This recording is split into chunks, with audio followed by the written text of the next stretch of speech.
वज़ीर आला पंजाब मरीम नवाज शरीफ ने आज चकवाल का दौरा किया, जहां अवाम ने उनका शानदार इस्तकबाल किया। वज़ीर आला ने centre of excellence boys campus का इफ्तिताह भी किया। मजीद तफसीलात एम सईद बिशारती की इस रिपोर्ट में।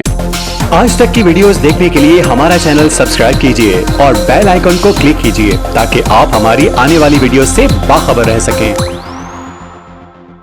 वज़ीर आला पंजाब मरीम नवाज शरीफ आज चकवाल पहुंची तो आवाम की बड़ी तादाद ने उनका शानदार इस्तकबाल किया। रास्ते भर कारकुन फूल निछावर करते और पार्टी परचम लहराते रहे, जबकि नौजवान घोड़ों पर सवार होकर भी इस्तकबाल के लिए पहुंचे। मरीम नवाज शरीफ ने चकवाल में centre of excellence boys campus का इफ्तिताह किया। नन्हे तलबा ने कौमी परचम और खैर मकदमी बैनर्स के साथ वालिहाना जोश व खरोश का इजहार किया। वज़ीर आला ने बच्चों से गुफ्तगू की, नसीहत की कि दिल लगाकर पढ़ें और मुल्क का नाम रोशन करें, और शजरकारी मुहिम का आगाज भी किया। ब्रीफिंग में बताया गया कि 40 कनाल पर 64 करोड़ रुपए की लागत से यह जदीद तालीमी इदारा कायम किया गया है, जहां IT और science lab, sports stadium, multipurpose hall, साफ पानी और हाइजीनिक वाशरूम्स की सहूलतें फराहम हैं। तलबा को मुफ्त किताबें भी दी जा रही हैं। वज़ीर आला मरीम नवाज शरीफ का कहना था कि ये इदारा नौजवान नस्ल के लिए इल्म हुनर का संगे मील साबित होगा। आज तक न्यूज़, खबर सच के साथ।